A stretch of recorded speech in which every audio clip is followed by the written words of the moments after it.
Dito sa ating assignment. Check mga karos, hapon na po. Bali late na tayo nag-vlog kanina dahil kanina umaga dito. Yung lababo natin, ito na. Pag gumagawa ka naman sa labas ng bahay, sobrang init naman kapag hindi umuulan. Naman mabasa yung mga yan, tsaka buhangin natin. Ito yung semento natin kasi hindi naman malakas yun. Bali Kuya Richard, bali nanawagan ako kanina sa intro ko. Tulo rin, ilim lang, pero wala naman po siyang tulo. Biglang araw naman ngayon, no? Pero may kahalong ambon. Okay, walang tulo. Yan lang. Kapan? Ito extension, wala. Bertal naman, umulan eh. Hindi ka rin makakapag... Ito na yung ginagawa ni Master Jojo dito. Dito. Madali na yan. Sa ginagawa natin, may konting tulo lang sa polycarbonate pero sa extension. Mga karos, magandang araw po. Kamusta po tayong lahat? Welcome back po muli dito sa aming channel. Bali today is May 14, araw po ng Martes. Mga karos, bago nga po pala tayo mag-umpisa dito sa ating assignment, sa mga ginagawa nating renovation, meron nga lang po akong konting panawagan. Si Kuya Richard, yung kasama po namin dito sa construction, yung mason natin, matagal na pong nawawala yung anak niya. Siguro magdadalawang linggo o mahigit na hindi na po umuwi sa kanila. Anak po nilang babae yon. Since nagbablog naman po tayo, syempre samantalahin na rin po natin na makapagbigay ng panawagan kasi bali-balita nawawala daw po yung kanyang anak at natagpuan daw dito sa may Belvedere or dito sa may Paradahan at meron dito sa may 13. Alam ko ilan po sa inyo araw-araw nanonood ng aming vlog. Alam ko meron po sa inyo na mga taga 13 at saka may mga taga Paradahan. So ito, nagbabaka sakali lang po mga ka-Row-House na ito po yung screen, yung picture, screenshot and picture ng bata.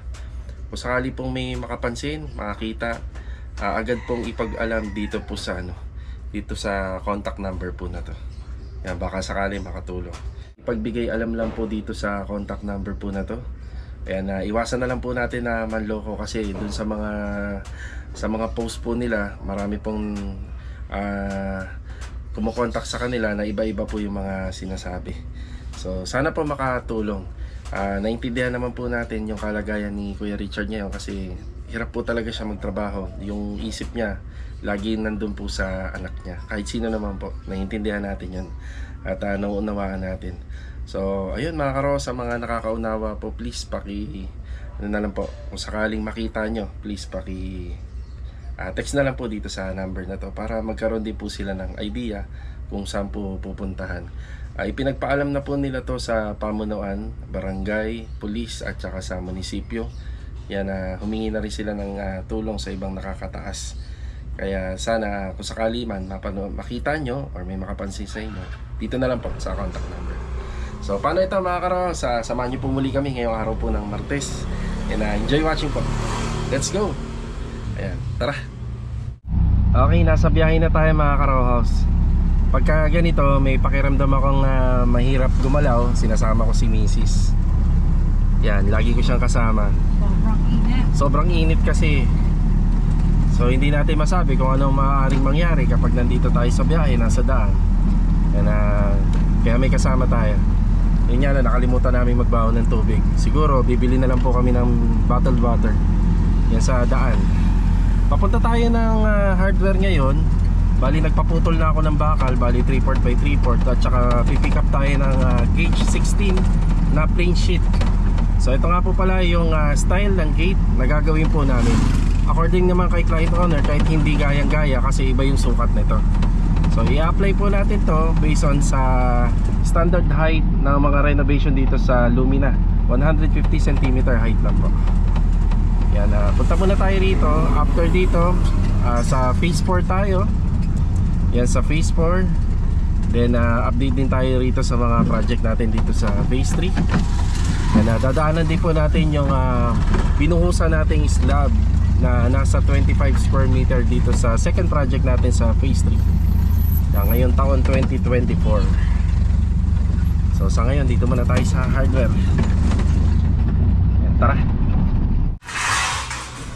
Sobrang init ng panahon ngayon. Ang temperature yata natin nasa 50. Grabe. 50 akalain mo yun, no? Ay, napakainit. Kaya saludo sa mga workers na nagtatrabaho sa Arawan. no, sa bilad sa araw. Saludo po sa inyo. So ito yung ating gauge 16. Boss, pwede pa hawak lang, hawakan mo lang. Ayan, nakapal na. Okay na. Yan yung gagamitin natin doon sa gate. I-roll nyo po. Kapal. Kaya yan, may binibilan ako dati na niro-roll nyo. Kaya yan, yan. Yun o. Alambre yung pang roll nyo. Tapos pumili tayo ng 3/4 by 3/4 na tubular. Ipapahati na lang po natin para magkasya po sa ono. Op, ingat boss ha, ingat. At makakasugat yan.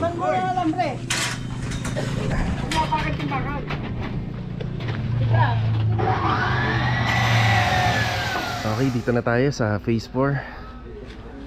Yan, grabe, kaya pala sobrang init dahil mukhang uulan. Bali, time check mga karos, hapon na po. Bali, late na tayo nag-vlog kanina dahil kanina umaga marami po tayong inasikaso. Marami tayong kinumpleto. So ngayon na lang tayo nakapag-vlog. Ayun si Bilog, oh. Bilog, good afternoon. Good afternoon. Ayan, binababa na po nila. Tapos dito, ayan na po yung ating bracing sa gilid, magkabilang gilid. May ganyan po dyan kasi mag-install po ng polycarbonate dyan. Ayan na po yung ating industrial type ceiling. Bali may sampayan na siya, 3/4 by 3/4. Then meron na rin pong 1/2. Yan, 1/2 para naman po sa paglalagyan ng mga ilaw. May bracing na rin dito, 2/2. Tapos naka-install na po yung ating hard deflex board na nagsilbing insulation. At nandyan na rin po yung ating PVC roofing na dinala natin kahapon dito. Ayan, naka-flashing na. Ayan sa poste, bali palitada. Ang finish lang ng poste natin, pinturado lang siya. Ayan si Ricky, good afternoon Rick. Saka si Adonis. Good afternoon. Ayan, mabigat po yung yung plain sheet kaya marami sila nagbubuhat. Yung 3/4 by 3/4 na binili natin, na pinahati na lang natin, magsisilbi po tong lock sa pagitan po ng plain sheet at saka ng ating framing. So nakalock po siya. Ayan. Subok na tong unit na to nung umulan, wala po siyang tulo. Pero syempre, ito double check pa rin po natin yan. Ang ginagawa ni Ricky sa poste. Yan. Yan, may abang na po sa poste, 16mm na steel bar. Yan, dyan po kakapit yung ating mga gate. Bali yung gate natin sa 4 panels po siya na folded gate. Sana ganyan lang na. Malilim to, no? Malilim. Pero ang kapalit naman yan, baka umulan. So both sides hindi maganda, no? Pag umulan at saka mainit. Tapos dito kinokompleto lang ni Adonis. So sa toilet and bathroom, masana natin yan na madugo po talaga rito bago mag-umpisa ng tiles. Yan, marami na tayong gamit dito. Yung lababo natin, ito na rin. Single. So single na lang po. 2-tab yan dati. Kaso nga lang, nag-isip na lang po si client na single na lang daw. Tapos ang hindi pa natin nabibili rito yung tawag dito, yung pintuan 60 by 200. Ang bibilin po natin yan kasama yung hamba. Tapos mag-additional tayo ng hollow blocks pa para rito. Taas.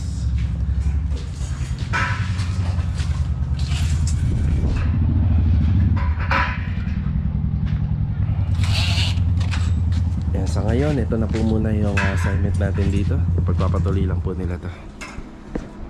Mukhang uulan niya. So hindi maganda sa plastering kapag umuulan.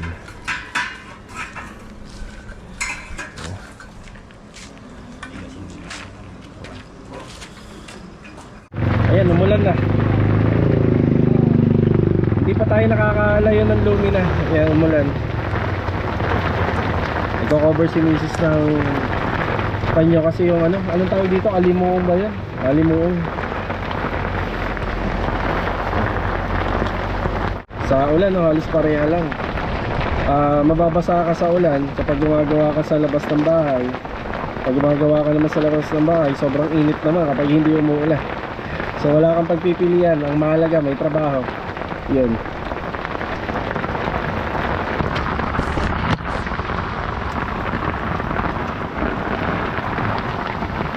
Silong muna tayo rito sa may mga halaman at puno. Kapag huminto-hinto yung ulan, yan, diretso kami muna ng Vista Mall para magbayad ng mga bills sa bahay, kuryente, tubig at saka yun nga, kuryente, tubig at saka bahay. Maganda na rin to para mabawas-bawasan yung init. Sobrang init eh. Ano, okay ka lang?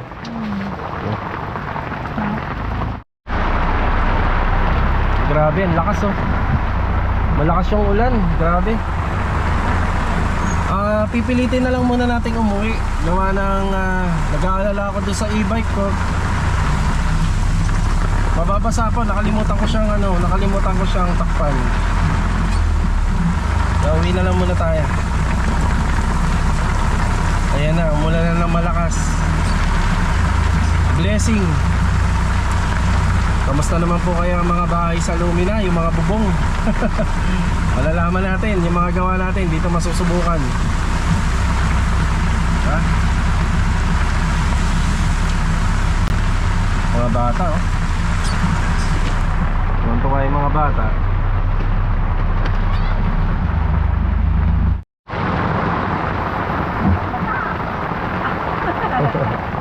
Grabe, lakas ng ulan. Pumapasok sa owner. Hindi na po tayo tutuloy sa bahay kasi tinakpan naman po ni Andre yung e-bike natin. Okay naman na. Baka magpalipas na lang kami ni Mrs. dito sa may daan. Nandito na kami sa may Camellia Showcase. Hihina-hinain lang natin ng konti yung ulan para makadiretso tayo sa Vista Mall. Ay grabe, ang lakas oh.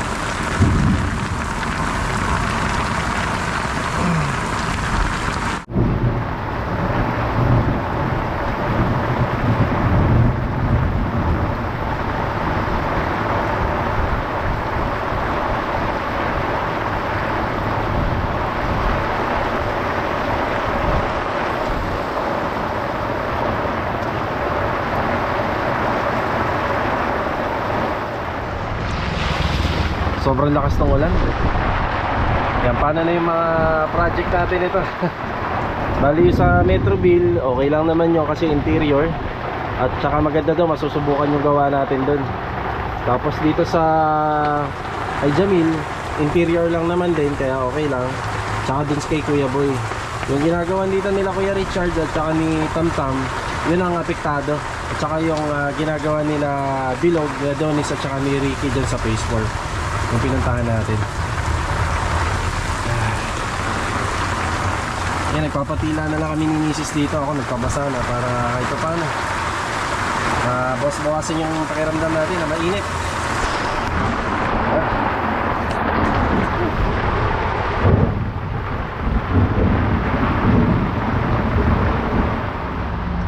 Sa Phase 3 tayo. Lakas-lakas ng ulan. Si Mrs. basang-basa na. Okay ka lang? Basa na.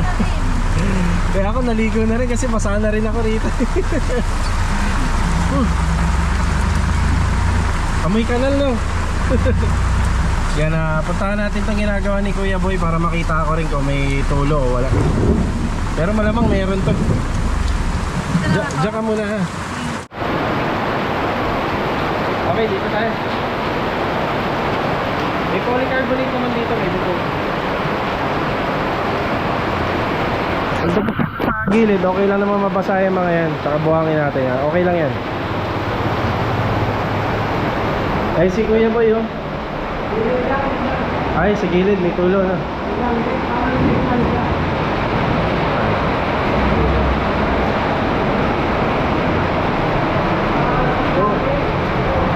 Oh, meron.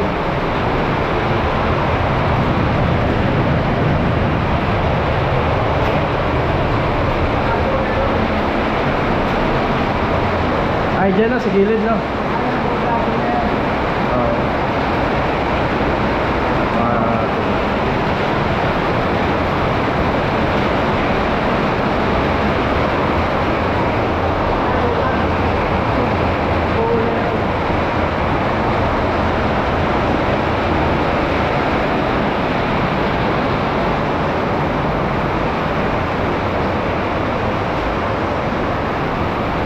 Ito na yung ginagawa rito sa electrical pin light and center light po yan. Ayan, may mga dapat ayusin doon sa bubong. Total naman, di pa naman natin nagagalaw yan. Hindi naman masyadong apektado yung semento natin kasi hindi naman malakas yung tulo ron.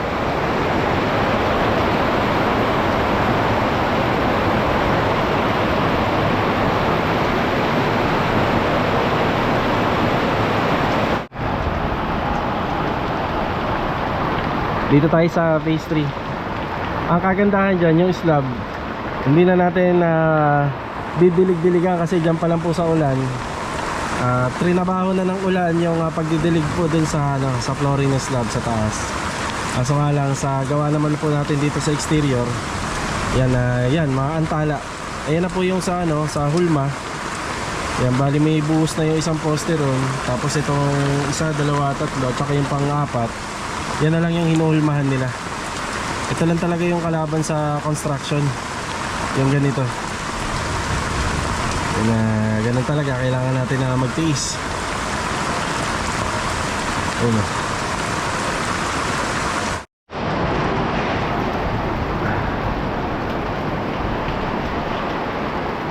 Yung mga pamorma na yan yung pinagbaklasan ng sidings dito. Si Kuya Richard, magandang hapon ho. Good afternoon. Ayan. Saka si Tam, good afternoon. Kamusta? May tulo? Wala. Ay ano naman kasi yan sa taas. Wala pa namang plastering. Pero dito wala. Ayun, ayos yung slab natin. Walang tulo. Yan, bali nag-start na rin po sila magtanggal ng bracing dito sa ilalim. Ayan o, mga pang ilalim. Ayan, wala po tayong tulo rito sa ginawa nating slab. Yan, importante po yan. Hindi siya tumulo. Yun doon naman kasi gawa nung sa wala pang plastering, yung banda doon sa dulo. Yan, hollow blocks pa lang siya.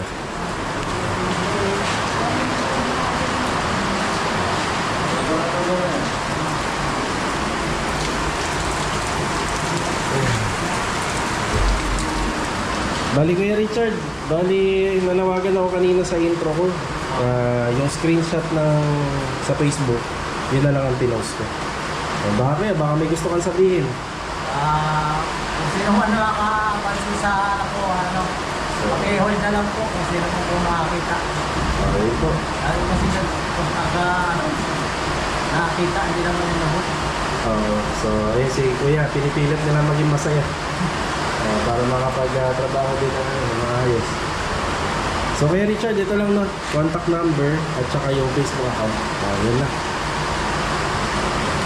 So ito, waiting na lang kami rito kung magbabago ba ang lagay ng panahon. Yung ganyan po talaga. Bali, forma na lang naman yan eh. Wala na nga pala kaming graba halos side na. Tapos sa buhangin, kailangan na rin natin magpa-deliver. Ayun yung stockpile natin doon. Una muna kami. Sige. Ayan, tumila na yung ulan. Nambasa lang. Basang-basa. Pero hindi na mainit, di ba? Basa naman lahat. Yan, basa naman lahat.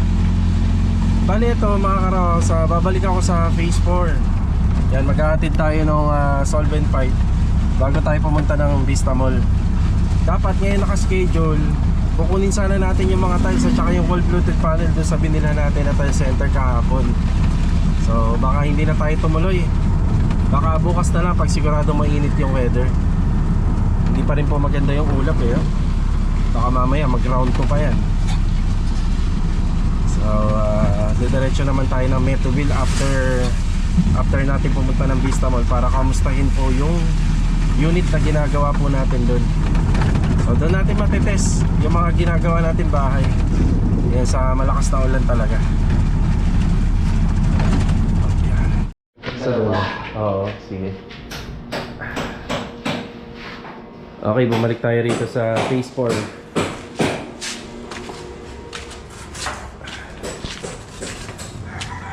Ang lakas ng ulan kanina. Yan, buti yung plastering ni Ricky rito, hindi tumumba. Oo. Yan, kasi sa plastering medyo bago-bago pa. Baka pwedeng ma-wash out po yung gawa. Yan, kamusta naman po yung gawa natin dito? Yeah, wala naman po siyang ano. Wala siyang tulo. Bali rito meron. Kasi may mga ano pa, may mga part pa na may butas. Ayun o. Tulo rito. Sa extension naman natin wala. Ayos naman to. Kaya makikita naman kapag may bakas yan, madilim lang. Pero wala naman po siyang tulo.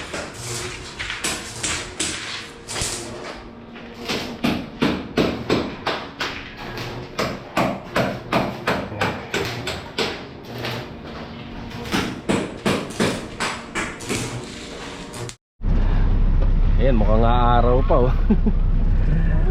Hindi mo ba ito sa baha oh. Sayang.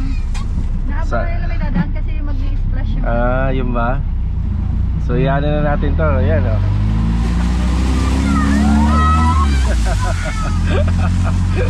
Tuwa-tuwa sila, no? Tuwa eh. Sino pa naman hindi magkakasakit nito? Lakas-lakas ng ulan, no? Tapos biglang iinit pa, no? Sa Vista Mall muna kami ni Mrs. Tapos diretso kami sa Metroville. Kaya habol tayo. Alas 3 no? Alas 3 ang cut off. Bayaran ng tubig, kuryente, tsaka bahay. nagulat na ba ang lahat sa Meralco? Kamusta yung bill natin sa kuryente, sa Meralco? Tumataginting. Tingting lang naman na secret. Kumulang. Humigit kumulang.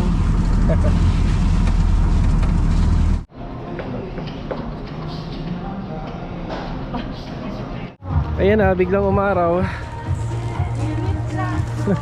Umaambon pa rin kahit maaraw na. Ang kagandahan naman ito, yung mga manggagawa, makakauwi sila ng maayos. Pero sa mga nabasa ng ulan, ayan, masakit sa ulo to. Tara, sa Metroville tayo. Okay, nasa Metroville na tayo. Yan, kamustahin natin yung ating unit na ginagawa dito. Balita ko sa mga nakatira rito, marami daw nagawa ng extension dito na nagkaroon ng problema. So malalaman natin kung maganda ba yung gawa natin or hindi.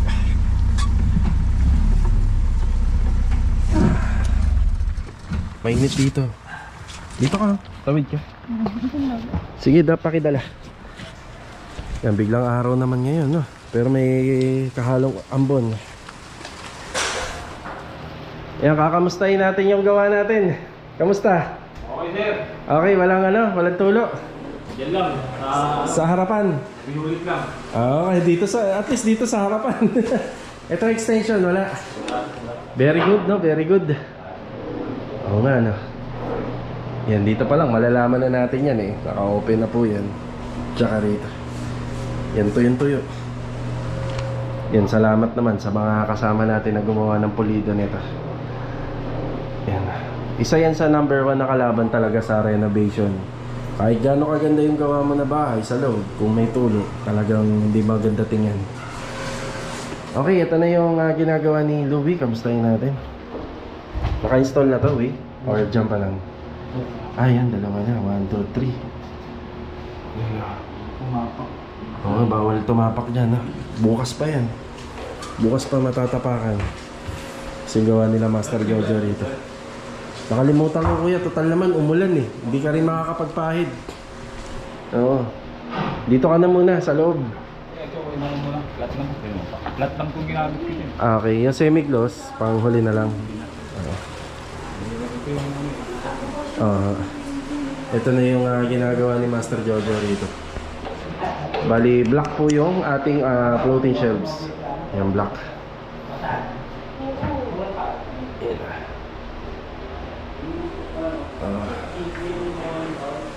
Tapos dito semi-gloss. Yan, semi-gloss po. Isi semi-gloss natin para matibay po siya sa ulan. Maambon pa rin. Ano kaya yung tinutukoy ni Kuya rito? Kuya, dito sa polycarbonate ang may tulo. Ah, dito. Madali na yan. Mahina lang. Sa lakas ng ulan na yon, grabe. Pagka ganyan, madali lang po ayusin. Silicone lang po katapat niya. Pero yung dun sa extension, yun ang mahirap. Ito yung update natin mga karos ngayong araw po ng Martes. So blessing po yung pag-ulan. So hindi naman natin may tatanggihan kasi talagang nature yan. Yan, sa kinumpare lang po natin sa paggawa na minsan talaga ang ulan ay nakaka-apekto rin talaga. Alam naman natin yan, maraming bagay po yan. Bali, ito mga karos sa update. Ayan, sa ginagawa natin may konting tulo lang sa polycarbonate, pero sa extension very good naman, kaya maraming salamat.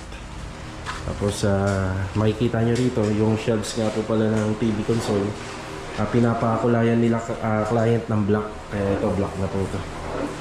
Tapos itong open itong floating shelves natin dito sa may baba ng staircase, yung black. Tapos yung minamasilyahan ni Kuya Dindo, black din po yan. Yan ang finish niyan. Ito, okay lang po to kasi ano naman po yan, wall fluted panel. Tapos dito buko. Yan sa loob nito, black na rin. Okay, nag-focus muna si Louie po dun sa, sa hagdanan. Pagpapatuloy na lang po yung kornisa rito at saka yung mga accessories para isang gawaan na lang. Ito nga po pala na sukatan na ni Master Patan. Sliding door, bali itim din yan. Tapos yung basing sa vanity yan, itim din. Tapos ito naka-schedule bukas, abangan natin. Ayan, sa kitchen, overhead nya, bali color black din yung napili nila. Pati rito sa ilalim, black din. Sa mga nagtatanong, kay client owner po yung design nito. Makikita nyo, more on wood and black combination. Ayan. Pag-view niya. Iya. Bukas mo na diyan. Isang mano pa lang. Natin din. Okay mga karos, hanggang dito na lang po muna yung vlog natin. Ayan na, shoutout nga po pala kay Sir Sherwin Magbanwa. Sila po yung nag-deliver ng tiles natin kahapon dito sa Phase 4. Yan, God bless and ingat po palagi. Kita-kita na lang po for the next vlog. Ingat po tayo palagi. Ito, paalam po muna.